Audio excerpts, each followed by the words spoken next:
क्या है मौन महामारी, जिसके कारण पूरे विश्व में लाखों लोगों की जानें जा चुकी हैं। और इस मौन महामारी के नाम पर WHO रचने वाला है एक बहुत बड़ा खेल।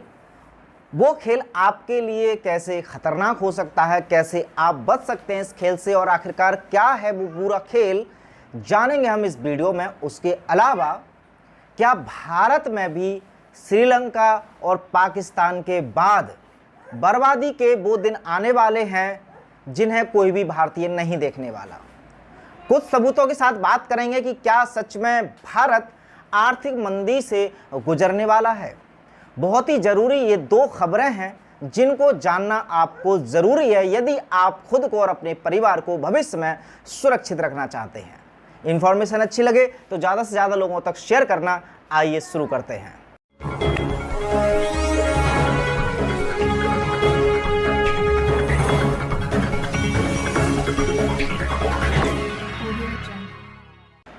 नमस्कार, मैं हूं सुमित आजाद और आप देख रहे हैं ग्लोबी न्यूज़। दोस्तों, वीडियो में आगे बढ़ने से पहले आपको बता देता हूं, बहुत सारे लोग कमेंट बॉक्स में पूछ रहे थे कि सर जो 2 सेकंड ऑयल है जिसको सूंघने मात्र से ही हमारा सर दर्द ठीक हो जाता है, उसको यदि हमने मंगाना है वो भी बहुत जल्दी, तो कैसे मंगा सकते हैं। तो स्क्रीन पर आपको एक नंबर दिख रहा होगा, ये सिद्धांत राजपूत जी का नंबर है जो ऑल ओवर इंडिया में सप्लाई कर रहे हैं इस तेल को। आप चाहें तो इसका इस्तेमाल करके लाभ ले सकते हैं। तो आइए चलते हैं अब हम पहली खबर पर।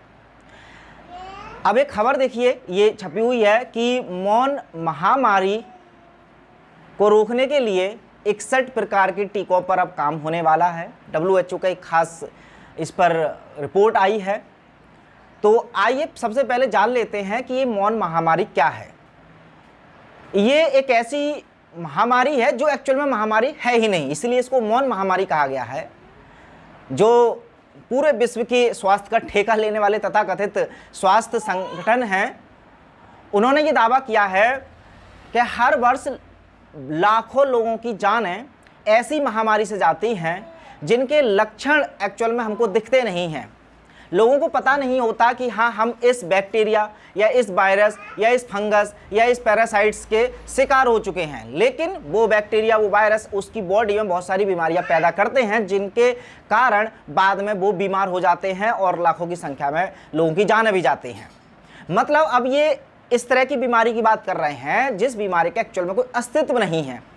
ये एक काल्पनिक बीमारी ही बताने का प्रयास कर रहे हैं कि इस बीमारी के कोई लक्षण नहीं है, लेकिन इन बीमारियों से बहुत सारे लोगों की जानें जाती हैं। इनका सीधा साधा कहना यह है कि पूरे विश्व में जो लोगों की जानें जाती हैं, बहुत सारे लोगों की लाखों में गई हैं, उनका कारण जैसे सीधे तौर पर पता नहीं चल पाता कि किस कारण जानें गई हैं, तो उनका सीधा मोहर लगाना चाहते हैं ये मौन महामारी के नाम पर कि ये जो जाने गई हैं किसी न किसी कारणवश तो गई होंगी। तो जिस कारणवश गई हैं और जिनका हमें पता नहीं है, उनको ही हमने बोल दिया मौन महामारी। अब एग्जाम्पल के तौर पर अगर एक इन्होंने उदाहरण भी दिया कि हेपेटाइटिस एक मौन महामारी है जिसके लक्षण, जिसको भी हेपेटाइटिस वायरस होता है उसको पता नहीं चल पाता, और इसके बाद सिरोसिस या लीवर कैंसर या लीवर फेलियर जैसी समस्याएं देखने को मिलती हैं। उसके बाद लोगों की जान चली जाती है। तो शुरुआत चूंकि हेपेटाइटिस वायरस से होती है, तो हेपेटाइटिस वायरस को रख दिया इन्होंने मौन महामारी के नाम पर। तो इसी तरह की बहुत सारी मौन महामारी हैं। अब इनके निदान के लिए क्या किया जाए, तो इसके समाधान के तौर पर ही WHO ने एक खेल शुरू कर दिया है जो कि भविष्य में इम्प्लीमेंट बहुत जल्दी हो जाएगा। उन्होंने कहा है कि कम से कम अभी 61 टीकों की बात चल रही है। ये 61 टीका ऐसी महामारी, ऐसी बीमारी को रोकने के लिए बनाए जाएंगे जिसके ना तो लक्षण आपको पता चलते हैं, ना ही इसके कुछ ऐसे एविडेंसेस हैं कि हाँ किसी की जान इस बीमारी से ही गई है, और ना ही कुछ इस तरह का कोई बहुत बड़ी स्टडी है, और ना ही कोई ऐसे एविडेंसेस हैं कि हाँ सच में ये वायरस है, ये बैक्टीरिया या ये फंगस सच में बॉडी में जाकर के हानि पहुँचा रहे हैं। तो अब ऐसे में अगर हम वर्तमान की भी बात करें तो इस तरह के जो एक मौन महामारी पहले से चल रही है, उसका टीका उपलब्ध भी है मार्केट में, जिसको कहा गया है न्यूमोकोकल।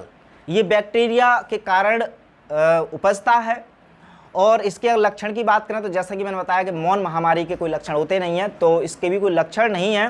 नाक और गले के थ्रू बैक्टीरिया जब प्रवेश करते हैं बॉडी में तब ये बीमारी फैलाते हैं, तो इसका टीका तो मार्केट में उपलब्ध है। लेकिन इसी तरह के 61 टीके और मार्केट में आने वाले हैं, जिनको लेने के लिए आपको फोर्स भी किया जा सकता है, बोला भी जा सकता है, सलाह भी दी जा सकती है।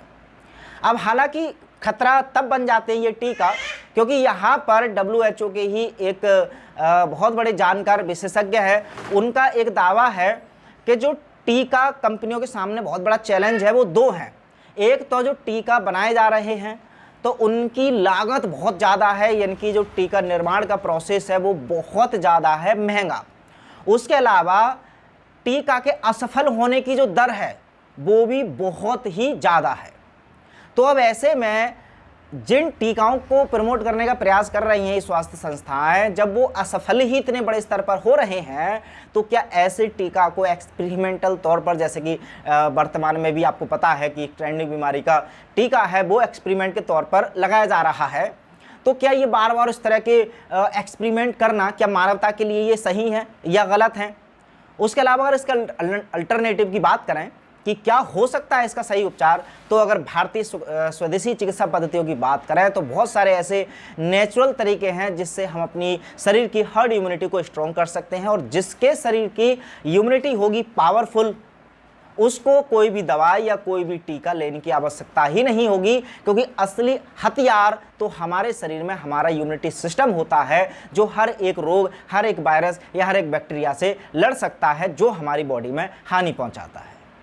तो क्या जो WHO जिस राह पर चल रहा है कि हर बीमारी या काल्पनिक महामारी के नाम पर लगातार टीकों की जो लाइन लगाना चाहता है, ये फैसला सही है, या फिर नेचुरल तरीकों को अपना करके या स्वदेशी चिकित्सा पद्धतियों को प्रमोट करके एक ऐसी दवाई या एक ऐसी उपाय को बाहर लाना है जिस उपाय में साइड इफेक्ट तो कुछ है नहीं, लेकिन फ़ायदे इतने ज़्यादा हैं जो जीवन भर आपको रोगों से बचाए रहेंगे? आप अपनी राय फिलहाल कमेंट बॉक्स में रख सकते हैं। चलिए अब बात करते हैं हम दूसरी खबर की। दूसरी खबर के रूप में अगर हम बात करें तो भारत में आर्थिक मंदी को लेकर के काफ़ी चर्चाएं शुरू हो गई हैं। कारण क्या है? ग्लोबल इकोनॉमिक क्राइसिस का इस समय चल रहा है।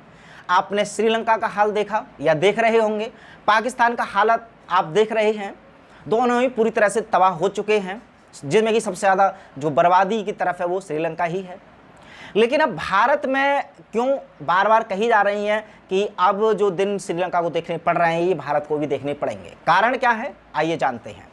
सबसे पहले कारण की बात करें तो डॉलर के मुकाबले जो रुपया है उसकी जो वैल्यू है, कीमत है, वो ऐतिहासिक तौर पर बहुत ज़्यादा उसमें गिरावट आई है। $1 की कीमत 80 रुपये से भी ऊपर जा चुकी है, जो कि भारत के इतिहास में पहली बार हो रहा है।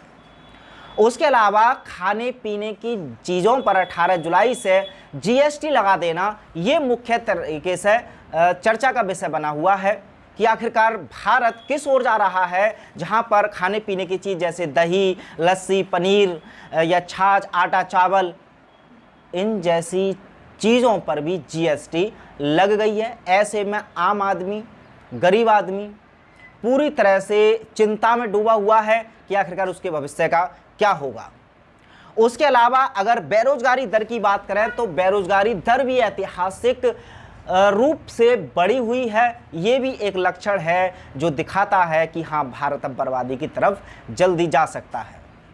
उसके अलावा जो सबसे बड़ी बात है, जो बार बार बताने का प्रयास कर रही है कि हाँ, भारत में सच में ऐसा होने वाला है, ऐसी बुरी दशा भारत की हो सकती है जो भारत के इतिहास में आज तक कभी नहीं हुई। उसका कारण ये है कि आज़ादी के बाद भारत में, आज़ाद भारत के इतिहास में ये पहली बार हुआ है जब अनाज पर कोई टैक्स लगाया गया है। तो इस तरह के ये लक्षण बता रहे हैं सीधे तौर पर कि भारत की स्थिति कहीं ना कहीं दुर्भाग्यवश बहुत ज़्यादा खराब होने वाली है। अब ऐसे में आपकी क्या राय है? आपको क्या लगता है भारत की स्थिति के बारे में, भविष्य के बारे में? कमेंट बॉक्स में रखिएगा ज़रूर। मिलते हैं और इन्फॉर्मेशन के साथ अगली वीडियो में। चैनल को सब्सक्राइब नहीं किया है तो कर लीजिए। धन्यवाद।